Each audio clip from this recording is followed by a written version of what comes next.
Israel must become the dominant power in the Middle East, okay? Iran must be taken out of the equation. And what they can do is go around the world and create as much chaos as possible. And this will, of course, lead to the rise of the Antichrist. What you just heard is not from a movie, not from a random conspiracy page. This professor is connecting all global events into one single theory. The real question is he crazy or is he a genius? The first thing that doesn't make any sense is America's war on terror. Yes, I understand that America was attacked on 9/11. I understand that. But why did they have to go attack Libya and Iraq and all these other places that have nothing to do with Al-Qaeda? Okay? And the answer is they're trying to create something called the Greater Israel Project. They're trying to have Israel become Pax Judaica, the grand power in the Middle East, because that's important in all secret societies.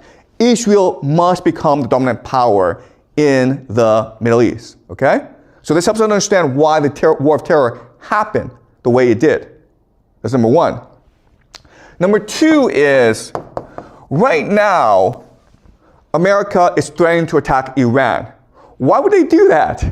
Because in order for Pax Judaica to come into being, Iran must be taken out of the equation. Iran must be destroyed. Then, if that were to happen, there would be no challenge to the power of Pax Judaica, okay? Does that make sense?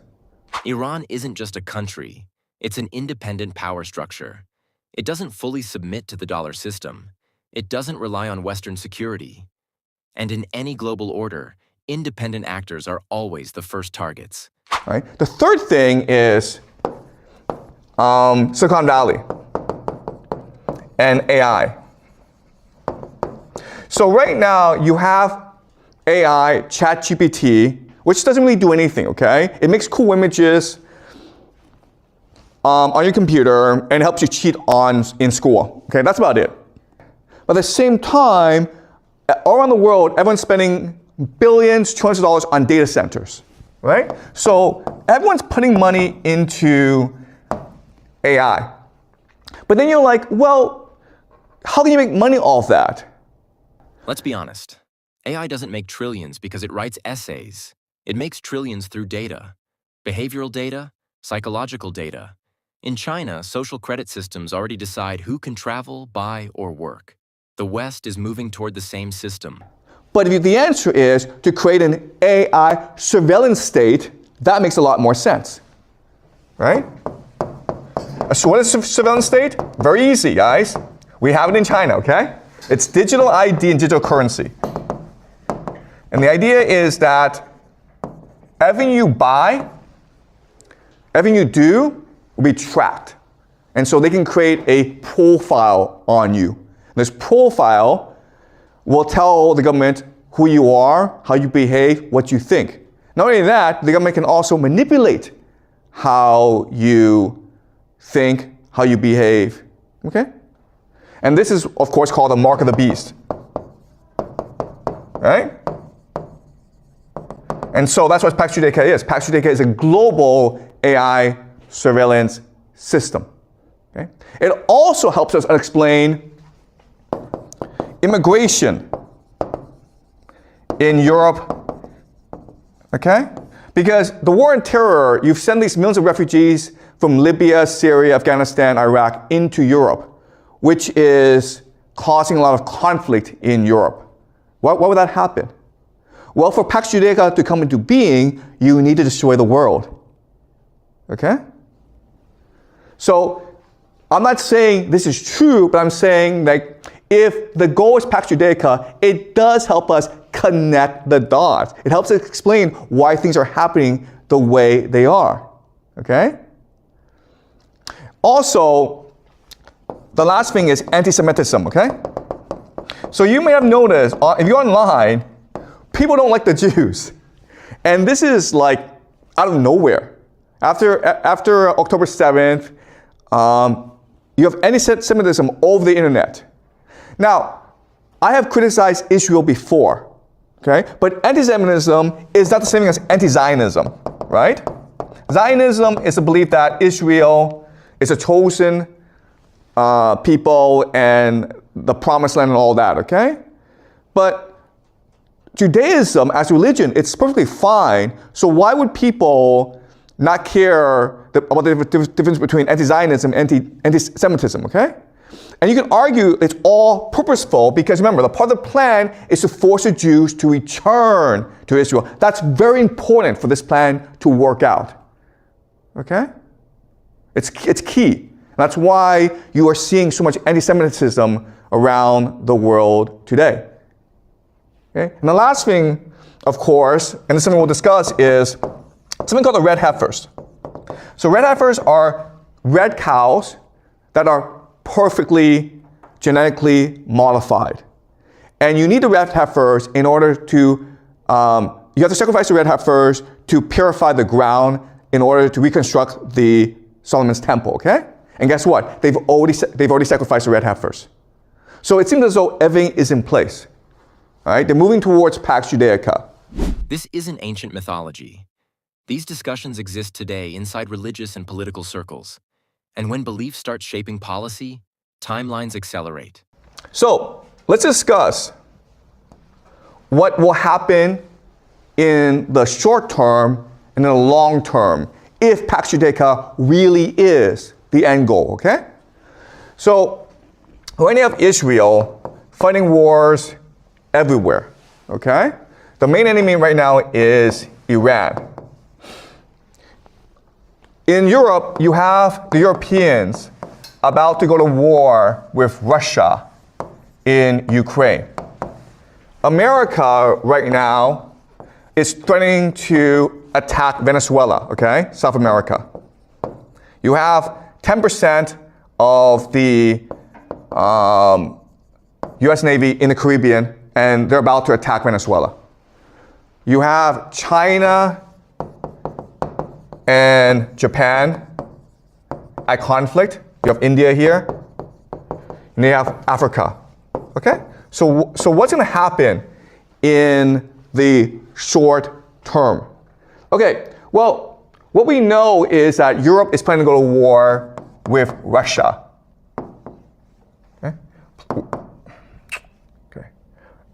Europe is about to go to war with Russia, okay? At the same time, you have a lot of immigrants in Europe. And this is going to create civil wars in Europe. Okay, civil war. So you have both war with Russia as well as civil war. So Europe is kind of screwed, okay? America has the same situation where the left-right divide is so polarized that eventually they'll go to war. If you read the news, you may have heard about the shootings at Brown University, as well as this MIT physicists who were shot, okay? So random violence will be more and more common in the United States. And you can argue that it's all deliberate because the idea is this. Let's just say you have a jar. You put red ants in the jar and black ants in a jar. They get along fine. But you take the jar and you just shake it up, and now they're at war with each other, okay? That's what's happening where the left and right, they really don't like each other. They don't talk to each other, and they refuse to engage in debate with each other. But they're not going to fight each other unless there's violence, in which case their tribal mentality takes over and they start killing each other, okay? So we can expect civil war in the United States. Then you're going to have the Americans start to attack Venezuela and possibly other countries in South America. So America is in for a bad time, okay? China, yeah, I mean, Japan and China and India, they're all gonna have conflicts with each other.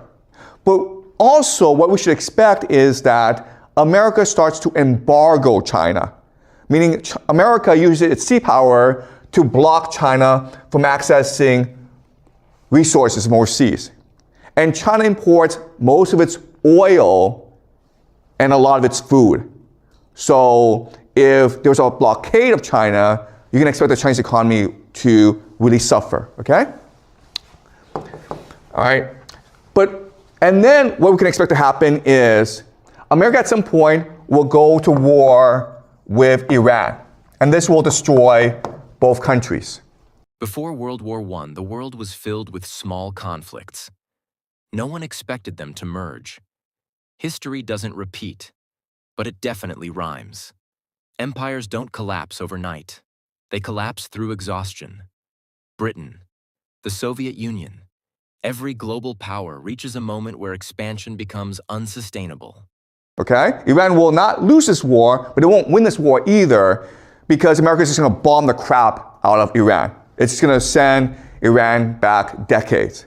But America will lose this war, but this is important because if America loses this war, it's forced out of the Middle East. And once it's forced out of the Middle East, all its military assets goes to Israel, which creates the Pax Judaica. Does that make sense, guys? That's the plan. Okay? Now you have Pax Judaica. And what Pax Judaica will do is start to control the world. Because through chaos and conflict, Pax Judaica can make a lot of money, right? Because Pax Judaica, what's going to happen is that you have these technology companies like Google, they're going to move over to Pax Judaica and build a global surveillance state. You have civil wars, you need AI to control people. If you're going to war with Russia, you need weapons, okay? But you also need financing as well. So you can expect a lot of banks to move to Israel, and it's possible Israel becomes now the global reserve currency because everyone is trading with Israel. If you're Russia, you need to trade with, you need to trade your resources, right? Oil, energy, and grain, okay? So Russia controls a third of the world's carbohydrates. Guess what, guys? Israel controls Africa. So what will happen is that Russia and other countries will sign a trade agreement with Israel, and Israel becomes the center of global trade. Capital always moves toward stability. In times of chaos, new centers emerge. This is how history reshuffles power without announcing it. And remember that Israel has the world's best intelligence agency, the Mossad. And what they can do is go around the world and create as much chaos as possible. Okay? So while the world is burning, Israel, Pax Judaica, is profiting. And that's what the future looks like for the next 10, 20 years.